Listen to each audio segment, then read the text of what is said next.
បច្ចុប្បន្នមនុស្សយើងម្នាក់តែងតែមានបញ្ហាក្នុងការរក្សាទំនាក់ទំនង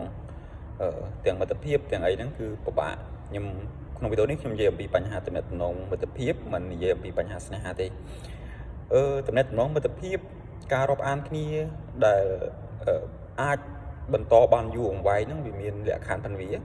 ហើយមិត្តភាពខ្លះដែលมันងាយក្នុងការរក្សា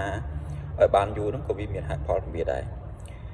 ងាកមកមើលបញ្ហាដែលខ្ញុំគិតថាអាចរក្សាទំនាក់ទំនងបានយូរអង្វែងគឺទី1យើងកុំព្យាយាមស្គាល់ឯកជនភាពរបស់ម្ខាងទៀតទី2ប្រសិនជាដឹងឯកជនភាពរបស់គេហើយគួរតែកុំព្យាយាមជ្រៀតចូលឯកជនភាពរបស់គេទី3យើងត្រូវគោរពការសម្រេចចិត្តរបស់គេចំណុចទាំង3នេះខ្ញុំគិតថាវាអាចនឹងធ្វើឲ្យទំនាក់ទំនងមួយបានយូរអង្វែងខ្ញុំលើកឧទាហរណ៍ផ្ទាល់ខ្លួនរបស់ខ្ញុំស្គាល់មិត្តភ័ក្តិខ្លះ 4-5 ឆ្នាំដែរខ្ញុំមិនដែលសួរនាំថាគាត់មានគ្រួសារឬមួយក៏គ្រួសារគាត់នឹងឈ្មោះអីឬមួយក៏កូនប្រុសស្រីគាត់ឈ្មោះអីខ្ញុំមិនដែលសួរទេប៉ុន្តែយើងជជែកគ្នាស្ទើរតែរៀងរាល់ថ្ងៃដែរយ៉ាងអត់ណាក៏មួយអាទិត្យ2ឬ3ដងដែរប៉ុន្តែជជែកជាទូទៅជជែកពីរឿងនេះរឿងនោះឬមួយក៏ចែករំលែកចំណេះដឹងណាមួយឬមួយក៏បបិសោតអីមួយទៅកាន់គ្នាដូច្នេះមកទល់នឹងពេលនេះ 4-5 ឆ្នាំយើងអាចមានបញ្ហាទង្គោះកិច្ចអីគ្នាទេ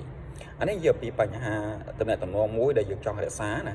ក៏ប៉ុន្តែទំនាក់ទំនងដែលងាយនឹងប្រេះស្រាំគឺសារចឹងឯង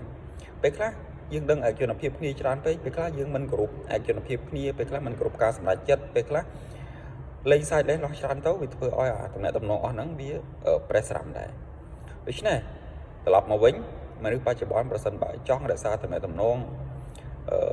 មិត្តភាពឲ្យបានយូរអង្វែងដូចខ្ញុំលើកឡើង3ចំណុចចឹងគឺទី1គុំព្យាយាមដឹងឯកជនភាពគេទី2គុំជាជ្រៀតចូលឯកជនភាពគេប្រសិនបើដឹងពីឯកជនភាពគេណាទី3យើងត្រូវគោរពការសម្រេចចិត្តរបស់គេទើបធ្វើឲ្យទំនាក់ទំនងមួយហ្នឹងបានយូរអង្វែងបាទ